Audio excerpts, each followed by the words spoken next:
Support Pro Play Games on Patreon. But before we get into the video, we want to thank eWin for sponsoring us. If you're in the market for an affordable and quality gaming chair, then look no further than eWin. These chairs are made from quality PVC leather and extra dense foam padding, keeping them comfy, breathable, and durable. Not only that, every eWin chair is super versatile, with height-adjustable armrests, great neck and lumbar supports, and a deep range of backrest adjustability. It's almost impossible to be uncomfortable in these chairs. Not only that, but all eWin chairs are designed with a super strong and stable base to keep you from rocking and rolling out of your chair. They can even support up to 500 pounds of weight. Seriously, these things are like really good. With a huge variety of styles, colors, and builds to pick from, there's a chair for you. Check out the link in the description and use code PPG to get 30% off your next purchase.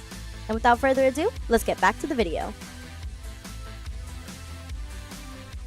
What is up, guys? We are live here with Pro Play Games with our 9th place, unfortunately, which I think honestly should have been 2nd, but 9th place, Sun Gohan, Kid Icarus, or Higher Dragon, whatever you want to call him.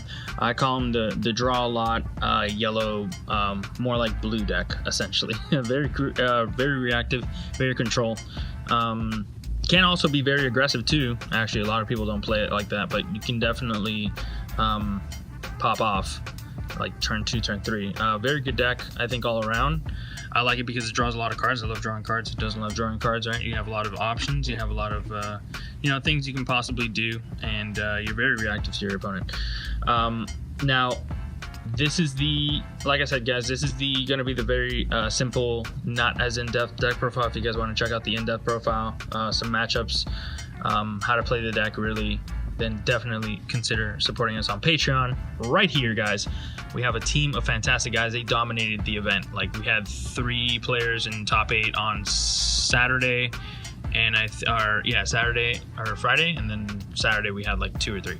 So everybody did fantastic. Everybody pretty much made like no less than top 16, and it was just great. It was a great time. A few of us were on this deck. Legends was on Invoker, and I think Sublet was on SS4 Blue Vegeta. But this, I think, was like the hands down probably best deck going into the format, like almost hands down. Really, there wasn't really like a close second deck that I would have taken, and you'll see why. I mean, this deck is insane. Obviously, as the format goes forward, the people are gonna play cards to beat this, etc., etc. But for now, it's just still insane. Anyways. Sun Gohan leader, front side. The main thing is that it can self-awaken, so when it attacks, you take up to 1 life and draw a card. So there's some matchups that maybe you don't want to take the life. But essentially, it's kind of like reminiscent of last year's Broly leader, where when you attack, you kind of net 2, essentially. So it's self-awakening, so it's good against those stally matchups, those hand control matchups. And he awakens at 4 or less. The other ability doesn't really matter if you have a skill list or whatever. Backside, he can draw without attacking, which is great. He can just draw 1. You don't need to see the Higher Dragon, though you definitely do want to see the Higher Dragon in order to recur it and draw a card. Otherwise, you're just drawing a card, and then you can combo off the Higher Dragon on your opponent's turn and your turn to draw a card. So you want to do this. Preferably, you want to do this offensively and defensively, but there are times that you only do it offensively because you only see 1, or sometimes you just keep it, on your field for defense. But whatever, he's essentially, like, if you want to look at it, a 20k leader, offense or defense, pick 1 that draws a card. As long as you see the Higher Dragon. And there were times that I didn't see it. I played 4 Higher Dragons, most people do. But if you don't see it, it sucks. Sucks to see not enough cards, I guess. Alright, the first card of the blue-yellow package. It's a Monster the Eliminator. This is hands down probably the reason to play like this color combination of blue-yellow. And it just gives you a lot of tempo. Whether it's coming down or it's just a looming threat of it being there and your opponent thinking you have it. There's a lot of times my opponent thought I had it and never played their card or whatever. This is just a mind game, really. So the card is great. I mean, I've won games where I didn't play it, and then I won games where, I casted 3 of them. So the card is just absolutely insane. And it doubles up as a blue-yellow card, so you can ditch it to, like, the next best card in the whole deck, which I think these 2 cards are probably the main reason to play this deck, the Violent Rush Bojack. He's able to pitch a blue-yellow defensively to untap you 2 and draw you 1. So, you know, you pitch 1 multicolor card, recur 2 energy. And guess what's 2 energy? This Zamasu. So you can go from being tapped out, kind of react to your opponent's play, and then keep up to 2 after, like, you know, slamming down some arrival threats or whatever. So I like to see this as more of an arrival deck.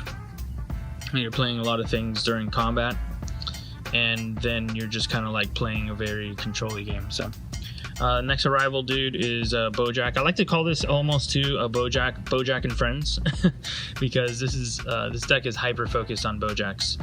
Obviously you got the Violent Rush Bojack, and now you have this Bojack Resonant of Destruction, which is a blocker, and it comes into play for 1 yellow, which is good because you're base yellow, and it mills your opponent 1, so that's not too relevant, but I have milled Secret Rare off him. He essentially comes down, also taps a dude, so he essentially can stop 2 attacks, which is pretty nice. I just liked him a lot. Unfortunately, I didn't have space for more. And then the final Bojack of the Trinity here is the Bojack Pinpoint Onslaught. And this guy is super underrated. Like, I've seen people play like 2 or 3 of this guy. This guy, if you have another Bojack, so this guy or this guy in your energy, he's a 0 mana 5k, which is great. You know, that's reminiscent of Hit, which is the main reason why you play Hit, so you can have a free multicolor combo. He also will ignore energy exhaust, so if you want to charge him, you want to charge Violent Rush turn 1, you can charge him any point in the game without energy exhaust. And then the main part where he's really good, and a lot of people probably overlook this, is you can have this Bojack on board, 1 or 2 of this guy on board, and as soon as this guy comes on board, he anthems these. And the anthem means they just get plus 5k. So you're attacking with 25k Bojacks, which is insane. And if you play 2 of these, obviously, you know, multiply that. But yeah, extremely good, extremely good. So definitely one of the MVPs in the deck. Very powerful. Then to kind of round out our blue-yellow package is the Hit Rapid Movement. Hit Rapid Movement is just one of those cards that you just want to combo in order to hit that blue-yellow in energy so that you can actually arrival this Bojack and this. Honestly, you can't arrival this off just 1 card. You need to have blue and yellow here, so you typically want to do it off the leader. I'll go more into that on the Patreon thing. I think I'm talking too much. But yeah, Hit is good at being able to just bring out, you know, your arrival threats, essentially. This finishes off our blue-yellow. The Zamasu Sacred Disbelief super combo. I like this set too. I see people play 1 of this and 3 Krillin. I don't know. This worked perfectly well for me, and I probably would not change that at all. Now to go into the blue cards, we do have the Sensu Bean. Obviously, OP. I don't think I need to talk about this card. This card's insane. If you can jam 4, you pretty much jam 4. Undying Spirit Son Gohan. This was my tech of the weekend. Shout out to Giancarlo for giving me the idea, and Sublet was kind of you know, all for this card too. This is back when we played the original counterplays. You need to have a multicolor card in your energy. If so, he becomes a 2 cost, not a 3 cost. Then he can also bounce back battle card with energy cost 4 or less to the owner's hand. Then he can also untap 1 blue energy. So because it doesn't specify mono blue, you can untap a blue yellow, which is really good. I like this card a lot because it's represented. It also, the same energy is represented by a Zamasu. So if they for some reason play around one or the other, it's great. It's also a blue card, which you need to, you will sometimes need to arrival this guy. So yeah, card was great. I like it a lot. Double Basil. Oh, that's I think that's it for the mono blue cards. That was it for the mono blue cards. Now we get into the mono yellow cards. Double Basil. I see people play 3. 2 is fine. I mean, the deck draws literally a million cards. So you're also already playing like a lot of cards. We're playing 56. Triple Power with Super Saiyan. This card is great. I mean, I was thinking about going to 4 for a sec, but then like I said, you see a million cards, so you don't really like. There are some matchups that card is just insane though. 4 Higher Dragon. This is the only Higher Dragon that we play. We didn't see it too much, maybe because they're not foil. Who knows? But there was Final round of Swiss on Saturday, was it? Yeah, the last Gen Con tournament on Saturday. Final round of Swiss. Me and Andrew Duvall, table 1, both undefeated. One of 7 undefeateds. Everybody draws except for us. We play. And I lose 2-0 because I didn't see this card in the first 4 turns of games 1 and 2. Yeah, it's unreal. Game 1 was more of a blowout because he had Slug. On top of me not being able to draw extra cards off my leader, I just wasn't able to draw extra cards off any of my cantrips that the deck plays so many of. But yeah, it's very important to see this guy, but honestly, you shouldn't miss, like, because of how much you draw. Like, you draw a lot of cards before you awaken. I mean, you see all 4 of your life, you draw 4 cards, and then you draw the 2 off awaken. You know, there's so much drawing that happens. Yeah, so we played 2 Final Flash, which this can be upped. I mean, it didn't really come up too important. I mean, like, it's probably better in the mirror match, and as the mirror match probably goes up, you're probably going to want to up this count. But yeah, this card is whatever in a lot of matchups, honestly. They respect this card and they don't like play into it. They're not like, there's no world where they really just go all in on like a Champa and you're tapped out with a Bojack to have this, or you have that energy open for this. They know that you have this stuff. Double Son Goku Absolute Annihilation. This guy was pretty big in a lot of matchups. I like this guy a lot. There's really not many matchups where this guy sucked. Probably against aggro, obviously, but he's great. He put in a lot of work. Being able to make your opponent's cards cost more energy is always good because it essentially lets you play with extra energy as well too, in a way, because you're getting more time and turns. Mecha Frieza Robotic Repulsed. This guy was in my sideboard on Friday and then moved to my main board on Saturday, and he did come up more on Saturday than me like siding him in on Friday, typically because of the matchups. Like, this is just better against like this type of deck or something, but there are some matchups that this card is just pretty much useless. We don't play a lot of extra cards in this deck. And the extra cards that we do play, we play kind of like a low amount, so we don't really want to charge 2 or charge 1 and have 1 drop. I mean, like, it's weird, but yeah.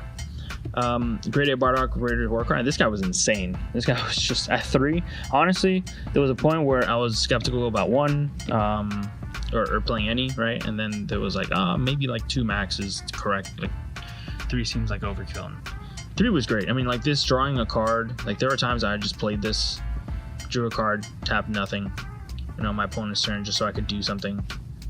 And the pressure's insane. Just a double strike is just so scary for a lot of decks. They're just like, 20k double striker, gotta kill it. But it is unfortunately one of the only cards in your deck that don't have barrier, so it kind of dies really easy. And you're kind of scared to go in on it because a lot of decks have just like mid-combat removal that, kills things that don't have barrier. Double Trunks as a Unison. This is the only Unison. I like this deck a lot because it doesn't have to play with Unison, so you don't have to see this guy. You see this guy, awesome. If you don't, awesome. But yeah, this guy's pretty good. I think it performed a lot better for like other people, but I think this card's like okay. It's not the best thing in the world because, like I said, you have no cards in the deck that revolve around Unison really. Beating this guy's fun. It is definitely fun. Double Secret Identity Massane. We chose double of this for reasons that I will go over them in the Patreon. But yeah, this guy was great. 2 Overwhelms was the sweet spot. Swift Retaliation Cooler, of course. This card's a secret. There was a moment that I decided to not to play him, and I was like, what am I thinking? This card is way too good. Our Champa, because, that's how we go for game in many scenarios. We draw a lot of cards, so we normally see 1. We don't have to, do this any earlier than us going for game, really, on anything. We don't play any crit threats or anything. Poutine, which at a time I thought about going to 2, because this card is just ridiculous and gets triggered off so many cards in your deck. I mean, you're even playing the Bojack Rester, playing so many things. Like, this is so easy. You see this with any combination of cards in your hand, and like, this card's guaranteed coming down. But it does have unique, so like if you can play 2 of them on board, this would probably be a 2 or 3 of, but because yeah, I mean, like, it's great. It just sucks because there's a lot of way for decks. Like if you're playing against another Sun Gohan deck, they just recur Hydro Dragon, trigger this, and then, like, you know, they're safe for the turn because it always has to hit the first card. So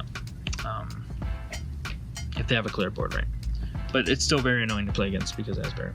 Obviously, the Supreme Kai of Time, I don't think the Secret Rare is even close in this deck. I think you have to play this. The chart's just so good, especially when you're falling behind against a deck, against these very unison heavy decks where, like, they play off their unison. You need that to clear. And then Bergamo, of course, you need to have the one of the second Secret Rare, the yellow Secret Rare. You got your colors Secret Rare, yellow Secret Rare, another yellow Secret Rare, I guess. Yeah, very good. That's it for the main board. I'll go over the sideboard really quick. I won't explain too much, like what I sided it in against, but like I said, I wanted to keep this short and sweet. So if you guys want to see the longer in-depth explanation, definitely check out the Patreon. We checked out, we did the little slug package, because why not? That guy's degenerate. That guy's pretty degenerate. Giant Ball. Played the double Deborah, obviously against the dreaded hand control deck. Another black silver bullet that we played is the Jiren, of course, for the turning the tide. Frost Deadly Poison. I hope this throws some of you guys back. I think this was actually played in the last Nationals that we had. So this deck is kind of reminiscent to that a little bit. Vegeta Unison of Fury. 3 copies, and our final one of Crazy Player, Meki Kubora. Yeah, Meki Kubora is just our backup. You know, one of our longer game unisons, but definitely one of my faves. I was able, very, very happy I was able to play him. But yeah, that's it, guys. That's pretty much the deck. If you guys want to, you know, go a little bit more in depth on it, and see other great content, not just like this deck, but like some of the others, great players that we have that did really well this weekend, definitely consider supporting us on Patreon. Thank you guys again for watching the video. Till next time, we're out.